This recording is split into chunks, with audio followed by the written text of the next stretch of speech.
আশ্রমে অনুষ্ঠানটা বহু বছর যাবৎ চলে আসছে। এটা ওই ভগবানের প্রীতি উদ্দেশ্যে ঝুলন যাত্রা, আর এই ঝুলন পূর্ণিমার এক শুভ লগ্নে ভগবান এই শিশুটিকে ধরাধামে এনেছিলেন। দরিদ্রের বুকে এই শিশুটা জন্ম যাকে বলে, সাধুদের তো বেদান্তবাদের জন্ম টন্ম বলে না, জন্মও নাই মৃত্যুও নাই, কিন্তু এই মূর্তিটা প্রকাশ হয়েছিল ওই একটা শুভ মুহূর্তে।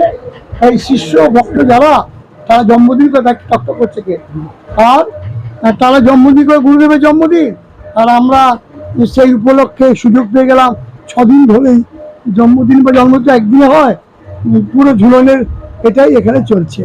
আগে বর্ধমানে মা তপেশ্বরী মন্দিরেতে হতো, ওই একটা দিনই হতো বিশেষ, তারপর ক্রমশ এই আশ্রমের জমিটা পাওয়ার পর এখানে হয়ে আসছে এটা 6 দিন ধরে অনুষ্ঠানে। আজকে সাধু বান্ধবরা, হ্যাঁ, আগে তো সাধুদের সেবা গুরুত্ব জনমানুষের কাছে এটা পৌঁছা।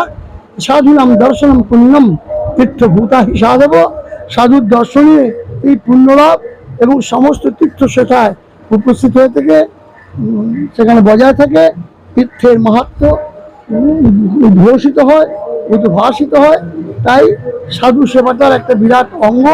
আগামীকাল এখানে আবার শিব সহস্র নামে গোলাগিরি পরম্পরার যে আমার গুরু পরম্পরার যে নিয়ম, সেটা হচ্ছে শ্রাবণ মাসের প্রত্যেক সোমবারে আর সেখানে তিথি ধরে শিব সহস্র নামে সহস্র কমল পুষ্প দান, সহস্র বিল্লপত্র দান, তম্বক মন্ত্রে দান, এইসব হয়। এবং সেখানে সবাই সেই দিন আর কোনো রান্না হবে না, এমনি মানে সবজি টবজি হবে না, তেল হলুদ ছাড়া সব সেদ্ধ আর আতপন্য সেদ্ধ, সবার জন্য একই ব্যবস্থা এখানে হয়ে থাকে। একটু ঘিটি দিয়ে দিল, ঠাকুরকে ভোগ যেমন লাগে তেমন প্রসাদ, হ্যাঁ, বিভিন্ন সবজি সেদ্ধ করে। এখানেও সেইটা কালকে হবে, এরকমভাবে এখানে হয়ে আসছে। এখানে শুক্লপক্ষের চতুর্দশী, শ্রাবণের যদিও ভাদ্র মাস শুরু হয়ে গেছে, কিন্তু শ্রাবণের তিথি শ্রাবণ মাসের শুক্লা চতুর্দশী, সেদিনটা সোমবার হোক আর বুধবার হোক, যে বাড়ি হোক যে খনি হোক এখানে এটা হয়ে থাকে। সেটা আগামী দিন আছে, আর তারপরের দিন বিরাট ভিড় হবে, আরো বেশি ভিড় হবে।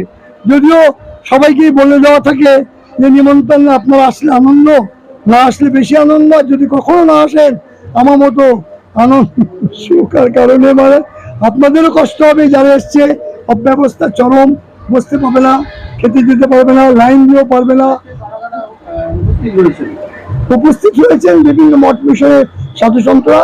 বর্তমান অবস্থায় আমার পাশেই তো বসে আছেন আমার তপস্যা জীবনের বন্ধু পরম পূজ্যপাদ সত্য ব্রহ্মনিষ্ঠ পরমহংস শ্রীমৎ স্বামী নিখিলানন্দ সরস্বতী মহারাজজি, শিবযোগী, হ্যাঁ, ইনি আছেন, এসেছেন আমাদের বর্তমান বাংলার বুকে আর বিশ্ব হিন্দু পরিষদের কার্যক্রম ধারা যিনি দেখছেন আহ্বায়ক আছেন, ঈশ্বর প্রেম মন্দিরের দেবানন্দ ব্রহ্মচারীজি দীর্ঘদিন থেকে ছিলেন, তার ওই চরণাশ্রিত শিষ্য সুরজিৎ ওরফে স্বামী নির্গুণানন্দ, ব্রহ্মচারী নির্গুণানন্দ, ওটা ব্রহ্মচারীর ডাল, বালানন্দ ব্রহ্মচারীর ডাল আছেন উপস্থিত। স্বামী তেজস্বন্দ সরস্বতী বলে আদ্যাপীঠে থেকে উনি এসছেন। উনি সারা বাংলার সংসদ শিক্ষার একজন অধ্যক্ষ অবশ্য, এবং পরীক্ষা যা কিছু প্রশ্নপত্র ইত্যাদি 12 ক্লাস 10 ক্লাস উনি তার মধ্যে আছে, পরীক্ষা কমিটির মধ্যে আছেন। বিরাট বাগ্মী এবং অনেক বিদ্বেষ সন্ন্যাসী, আর আমারই মিত্র। আর রয়েছেন এসছিলেন বিশেষভাবে সোমেশ্বর আনন্দ মহারাজ, বাবা পাগলা আশ্রমের সুখচরের মঠের অধ্যক্ষ, এবং তিনি এখন একটা প্রধান বলতে পারেন ওই সমস্ত সম্প্রদায়ের, তিনিও বক্তব্য রেখেছেন। আরও সব বিভিন্ন জায়গা থেকে সাধু সন্ত এসেছেন, মানে সনাতন ধর্মের বিভিন্ন মত পথের সাধুরা এসেছেন এখানে। এইরকম এসে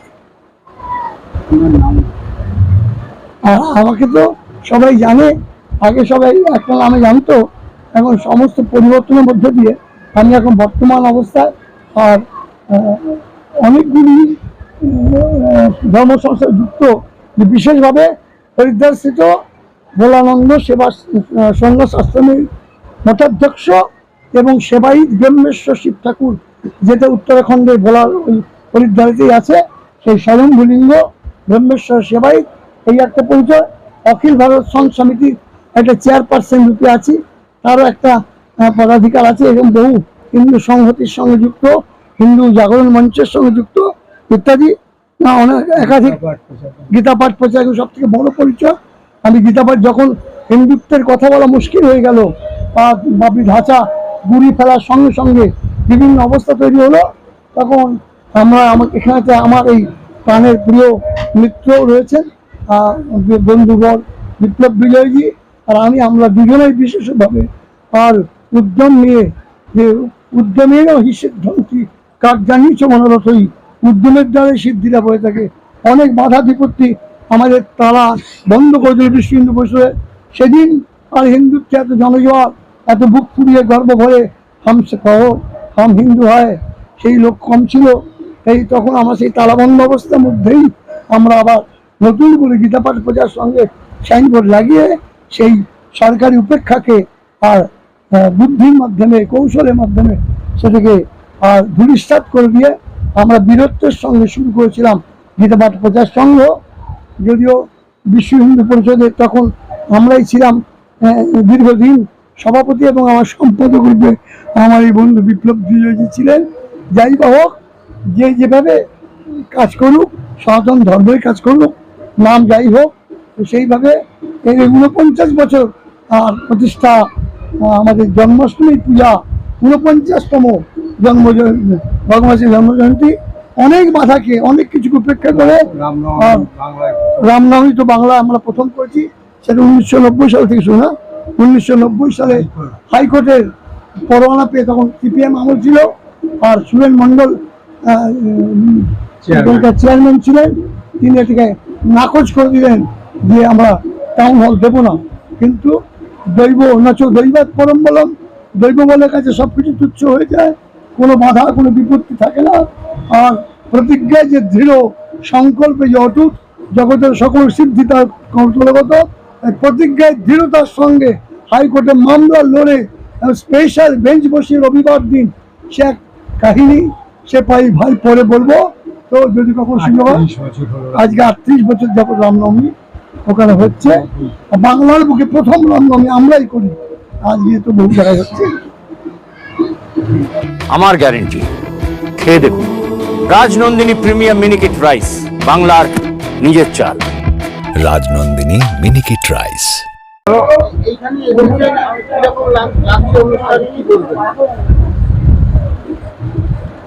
তপস্বী মহারাজ তো আমার বাল্য বন্ধু, এবং উনিও কঠোর তপস্বী। আমি তপস্যার কথা বললে প্রশ্ন করো, তপস্যার কথা বলবো। এবং এখানে এসেছি আমি যখন বাংলায় প্রথম ফিরি 2004-এ মনে হয়, আমার ঠিক মনে নেই।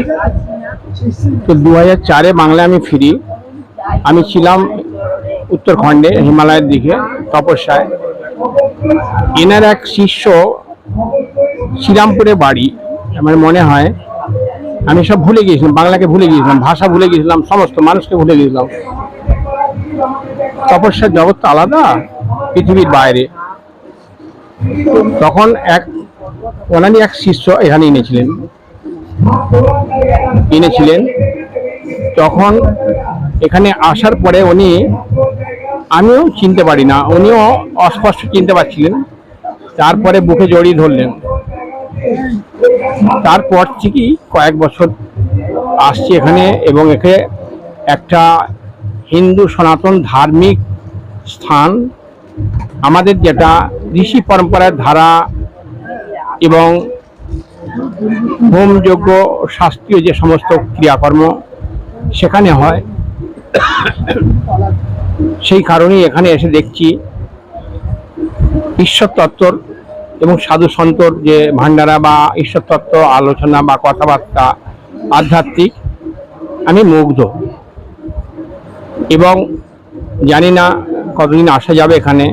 আমি বলছিলাম আমি মনে হয় তো আর শরীর চাইছে না এদিকে, কারণ এখন প্রথম আমার তপস্যার জীবন, তো আমি এমনি বাইরে 1 ঘন্টা 1.5 ঘন্টা বেরোই। আজও পর্যন্ত কোথায় ভান্ডারায় যাই না জীবনে, এবং কোনো সাধুদের যে এত বড় বড় প্রোগ্রাম হলো কোনোদিন যাই না। একটাই শুধু আমি গিয়েছিলাম কয়েকদিন আগে, ইলেকশনের আগে ভবানীপুরে। ইনি নিয়ে গেছিলেন, ইনি ছিলেন এই আমার জীবনধারা। তো সেই নিবিড় প্রেমের মাধ্যম দিয়ে এখানে আজও পর্যন্ত সেইভাবে টানে, অন্তরের টান, তপস্যার টান। এবং উনি হরিদ্বার থেকে যখন আসেন, এয়ারপোর্টে নেমে ফুলের মালা, কাপড়, চন্দন নিয়ে গিয়ে পরিয়ে একসঙ্গে মুখে মুখ দিয়ে চুম্বন দিয়ে বাচ্চা ছেলের মতন ওখানে ফটো তুলে, এই হচ্ছে আত্মার বন্ধন এবং আত্মার প্রেমের একটা আশ্রিত স্থান।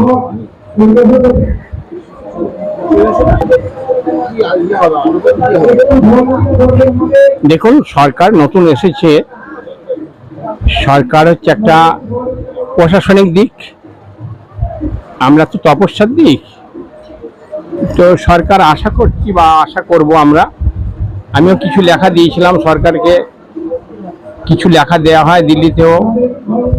ভারতবর্ষের প্রাচীন যে ঋষিদের ভাবনা চিন্তা সেইভাবে দেওয়া হচ্ছে, এবং একটার পর একটা আস্তে আস্তে করে পদক্ষেপ করছেন। আমরা এখন অল্প সীমিত দিনে এইভাবেই এখন আমরা আশা মানুষের কাছে, এইভাবেই আমরা এইটুকুনি আশাই এখন আমরা রাখতে পারি মানুষের কাছে। কারণ ভালো ভাবনা আছে, সেই ভালো ভাবনাকে প্রতিষ্ঠিত করতে গেলে সময় লাগবে। বিভিন্ন কর্মের মাধ্যমে সরকার সেগুলো আস্তে আস্তে বাস্তবায়ন করছে এবং প্রয়োগ করছে। কিছু দ্বিমত থাকবে সব সময়, আজীবনকাল আছে। আমাদের কুরুক্ষেত্রের যুদ্ধতেও ছিল। সুতরাং এই যে নতুন সরকার গঠিত হয়েছে, উনি আস্তে আস্তে আস্তে আস্তে পদক্ষেপ নিচ্ছেন, এইটুকুনি কি আমাদের আশা। রাই সেরিমোনিয়াল হাউস বর্ধমানের শাঁখারীপুকুর এলাকায় বরফকলের ঠিক বিপরীতে। এখানে মধ্যবিত্ত থেকে শুরু করে সমস্ত মানুষের সাধ্যের মধ্যেই রয়েছে রাই সেরিমোনিয়াল হাউসের সুযোগ সুবিধা। এসি থেকে শুরু করে নন এসি, যেমন চাইবেন তেমনই পাবেন। একেবারে সুসজ্জিত ও পরিষ্কার পরিচ্ছন্ন একটি সুন্দর অনুষ্ঠান বাড়ি। এখানে রয়েছে এসি, নন এসি, নটি রুম, রয়েছে আন্ডারগ্রাউন্ড গাড়ি পার্কিংয়ের সুবিধা। অতএব আপনাদের যে কোনো অনুষ্ঠানের জন্য আজই বুক করে ফেলুন রাই সেরিমোনিয়াল হাউস। মনে রাখবেন, রাই সেরিমোনিয়াল হাউস বর্ধমানের শাঁখারীপুকুর এলাকায় বরফকলের ঠিক বিপরীতে। আলুদা, মাছের চালটা একটু পাঠিয়ে দিও। আচ্ছা।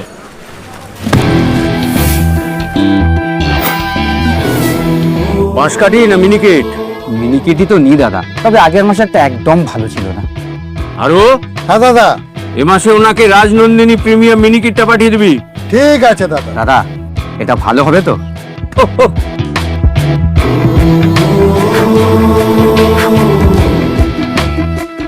আমার গ্যারেন্টি, খেয়ে দেখুন। সবাই বলে সঠিক চাল সঠিক ভাত, আমি বলি ভালো চাল ভালো ভাত। রাজনন্দিনী প্রিমিয়াম মিনিকেট রাইস, বাংলার নিজের চাল। রাজনন্দিনী মিনিকেট রাইস, বাংলার নিজের চাল।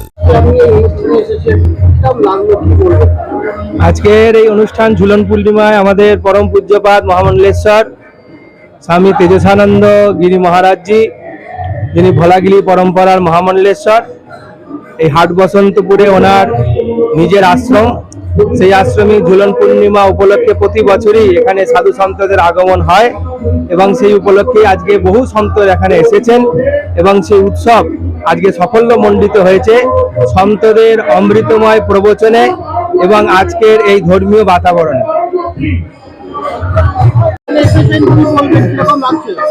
দেখুন, আজকে মহামণ্ডলেশ্বর তেজসানন্দ গিরি মহারাজের শুভ আবির্ভাব তিথি। আমরা আমাদের সঙ্গপিতা ভোলানন্দ গিরিজি মহারাজের আদর্শে চলি এবং জগৎগুরু আদি জগৎগুরু শঙ্করাচার্যের সন্ন্যাস পরম্পরায় এই ভোলাগিরি আশ্রম, ভোলাগিরি মহারাজের পরম্পরা।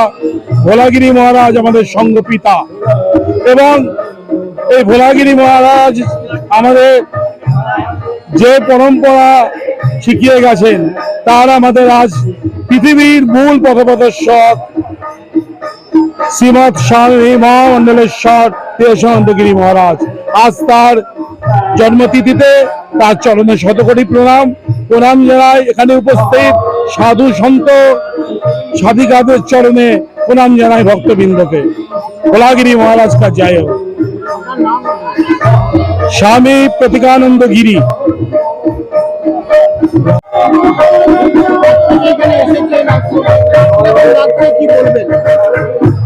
এই আশ্রমে এখানে এসেছি আমাদের আরাধ্য মহারাজ তেজসানন্দজি দণ্ডী স্বামী, যিনি মানে মহামণ্ডলেশ্বর তেজসানন্দজি, ওনার আশীর্বাদ পেতে এখানে এসেছি।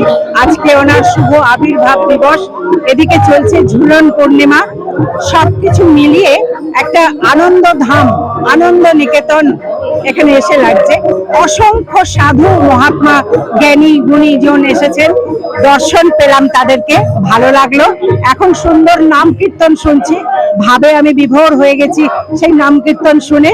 আর এখানে যত মানুষ এসেছে, ভক্তরা এসেছে, সকলের মধ্যে সুন্দরভাবে ভক্তির ভাব জেগে উঠেছে। খুব সুন্দর পরিবেশ, যেন মনে হচ্ছে এই তো আমি বৃন্দাবনেই পৌঁছে গেছি। এত সুন্দর বর্ধমান ধাম হয়ে গেছে, বর্ধমান সার্থক হয়ে গেছে আজকে এখানে এই পীঠস্থানে আসতে পেরে।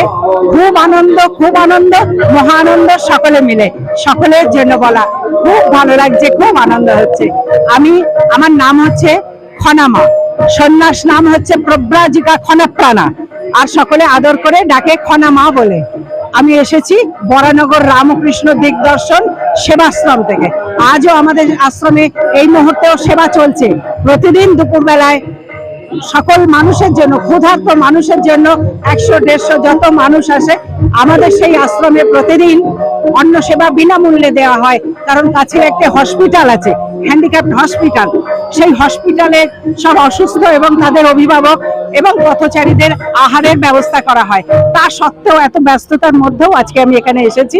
তার কারণ হচ্ছে আমার প্রাণের মহারাজ তেজসানন্দজি মহারাজের জন্মদিন উপলক্ষে, আবির্ভাব উপলক্ষে আসতে পেরে আমার খুব ভালো লাগছে। বহু আশা নিয়ে আমি এলাম এই পৃথিবীতে, মানুষের মাঝে ভগবান আছে সেটি খুঁজে নিতে। সকলের চৈতন্য হোক, সকলের মঙ্গল হোক, মঙ্গলময় ঈশ্বর সদাই তোমাদের সঙ্গে থাকুন। তোমরা সকলে অনেক ভালো থাকো, অনেক ভালো থাকো, অনেক ভালো থাকো। ওম নমঃ শিবায় নমঃ। অনুষ্ঠানের চতুর্থ দিন 22 তারিখ থেকে অনুষ্ঠান শুরু হয়েছে। আজ সাধু ভান্ডারের মধ্যে দিয়ে বিভিন্ন আশ্রম, মঠ, মিশন থেকে বিভিন্ন মহাত্মারা, পূজনীয় মহাত্মারা উপস্থিত হয়েছেন এবং সাথে সাধুমুখে সাধু কথা ও প্রবচন চলবে, তার সাথে পোশাক বিতরণ। বিভিন্ন স্থানাগত শিষ্য ভক্তরাও উপস্থিত হয়েছেন এই সাধু ভান্ডারা উপলক্ষে, তারাও পোশাক পাবেন। গতকাল আমাদের অঙ্কন প্রতিযোগিতা ও নৃত্যানুষ্ঠান হয়েছে। আজকে সাধু ভান্ডারার পরে আমাদের আবৃত্তি প্রতিযোগিতা ও আমাদের বাউল পরিবেশন হবে। আগামীকাল আমাদের শিবের 1008 পদ্ম বিল্লপত্র দিয়ে শিবের রুদ্রাভিষেক হবে এবং সকলের জন্য প্রসাদেরও আয়োজন রয়েছে। রাখি পূর্ণিমার দিন গুরুদেবের জন্ম তিথি উপলক্ষে গুরুদেবের বিভিন্ন স্থানাগত শিষ্য ভক্তদের উপস্থিতি এবং গুরু পূজনের মাধ্যম মধ্যে দিয়ে আমাদের আশ্রমে এই বছরের অনুষ্ঠানের সমাপ্তি ঘটবে এবং সকল শিষ্য ভক্ত জাতি, ধর্ম, বর্ণ নির্বিশেষে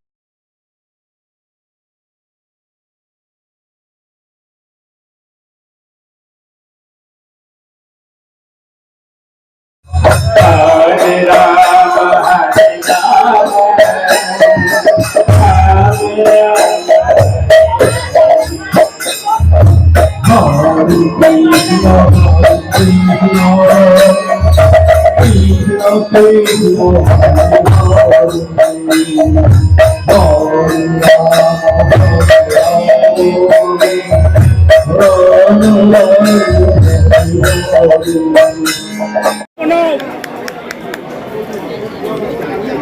যাদের খাবার জলের প্রয়োজন, আমাদের রাধাকৃষ্ণ মূর্তির ডান দিকে পানীয় জল রাখা আছে, দয়া করে সেখান থেকে সংগ্রহ করুন।